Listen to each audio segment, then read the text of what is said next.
The journal that we worked with was the journal called the Rhetoric and Public Affairs.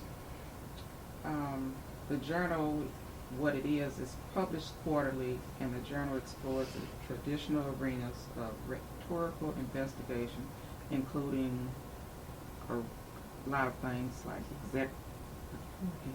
executive leadership, diplomacy, political campaigns, and public policy debate. The essays are critical, they're analytical, and they're interpretive essays that examine particular instances of symbolic inducement in any historical period are welcome. A special interest to this journal are manuscripts that explore the nexus of rhetoric, politics, and ethics, the worlds of persuasion, power, and social values as they meet in the crucible of public debate and deliberation. The journal editor is Martin Medhurst from the Michigan State University Press. They are welcoming any types of manuscripts, and he will review them and get back to students or intellectuals, whoever that submits them. The mission statement of this journal is devoted to the history, the theory, and criticism of public discourse. And how does it relate to our studies? The point of rhetorical analysis is merely to read with understanding. It relates to our studies as it is a form of criticism or close reading that employs the principles of, for example, the study and practice of effective communication and the effects of text on audiences, the art of persuasion, and an insincere eloquence intended to win points and manipulate others, to examine the interactions between text and author and audience. I'm just going to look a little bit at the scope of the article, starting out with the analytical frameworks that were used and some of the common themes that I noticed. It seemed to me that the analytical framework that was most favored with this was the neoclassical influence. There's a lot of Greek references to classic rhetoric. One example was the use of dissoi logo, D-I-S-S-O-I, which is just a classical rhetorical technique of airing out differences in a debate by suspending your judgment and just looking at both sides. That was used in several of the articles that we saw. There are also several references to rhetoricians in the classical tradition, such as Isocrates. One of them was really focused on the practical value of rhetoric, and it looked at this article called Manufactured Scientific Controversy, which explored this concept of opposition scientists who are hired by special interest groups to give falsified information. So it tries to take a general approach of like, we can all understand this and this is all important for us to understand. There's also some work with stasis theory, which is basically that meaning that equilibrium is caused by opposing forces. And there's also the stasis rhetoric invention technique of just asking questions to arrive at a certain point within a debate. So that was most of the framework seemed to be the neoclassical. And then the common themes that I noticed were translation, empowering scientific outsiders, people who aren't in the field and maybe don't understand the language, and trying to figure out how they can talk to each other, the people outside of the field and within the field. There were a couple of these in an article called Switch Side Debating, which actually focused on the dissoi logo aspect of how the EPA and the United States Intelligence Agency is using this technique now to try to come up with some answers. It's a technique that's not necessarily meant to find the truth, but it's meant to just get a little bit closer to it and look at both sides of the situation. Another theme was informing political policy, of course, as you can imagine with the public affairs title of this. And something that I would call do-it-yourself science, exploring do-it-yourself science. There's one article about at-home genetics testing and how the instructions will be written for that and how the interpretations will differ from when a scientist interprets it versus with just a regular consumer. So those are some of those main themes. I noticed that one of the common disciplines it looked at was genetics for some reason. There are 3 of the articles that we saw related to genetics. I think it maybe is because it's a pretty contentious issue at this point ethically.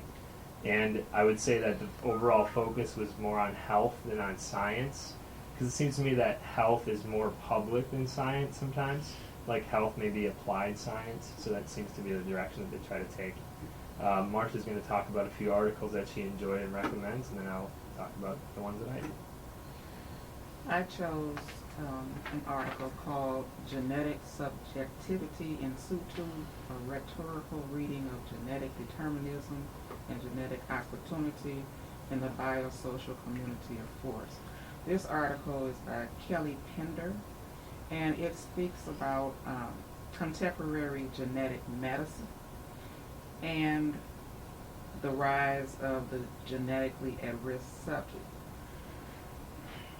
This article analyzes the discourse of the genetically at-risk subject in one particular biosocial community called the pre-vivors of force, to demonstrate that despite, and in many cases because of the shift to a paradigm of genetic opportunity, discourses of genetic determinism have not disappeared but instead have mutated in response to new exigencies for new audiences. I really like this article because by them looking at the genetics, the pre-vivors, you may not have a disease, but by them testing, you can see if you may get it later on in life. So it kind of talks about what you should do in the decisions that people make and scientists make. The next article is Overcoming Burdens of Proof in Science Regulation. It's EPHEDR, EPRDA, a drug, and the FDA. This essay offers an 8-year bid by the Food and Drug Administration to regulate this dietary supplement as a case study to explicate the role rhetoric plays in proposing and reviewing science regulation. The FDA's inability to regulate these supplements was not product of reluctance, but the agency had been actively trying to do this for 8 years to get it off the market. Eventually they did, but the theme of the article is that scientists come up with standards, the FDA looks at what they have and they come up with standards. But these tough standards for scientific knowledge are difficult and time-consuming to meet and are not designed to grease the wheels of policy adoption. And as an ending note, the framework that scientists use to reach consensus on knowledge claims fails to give clear standards as to when the inquiry should end. And science as itself cannot tell us when a knowledge claim has been proved enough to act on it. All right, now let's talk about two that I would recommend. The first one is the one I mentioned earlier, Manufactured Scientific Controversies by Leah Ceccarelli. And I like this one a lot because it takes that material rhetoric approach where it kind of tries to hold science accountable. It says that you've maybe enjoyed a little bit too much credibility and we're going to start to poke some holes in those ideas. And it basically argues that outsiders really need to take a critical eye on the science discourse, not even just rhetoricians, but people who are affected by science, which is pretty much everybody. I think that I liked it also because it ties in with what we're talking about in class with incommensurability. I would consider it pragmatic incommensurability because it's a values issue of what's ethical, of if it's actually ethical to hire someone who's going to purposely provide the wrong scientific information under the guise of science. And then the second one that I would recommend is the Rhetoric and the Origin of the Canadian Medical System. That's by Conrad and Cudahy. I think it's extremely relevant for some of the crises that we're experiencing in this country right now with our medical system.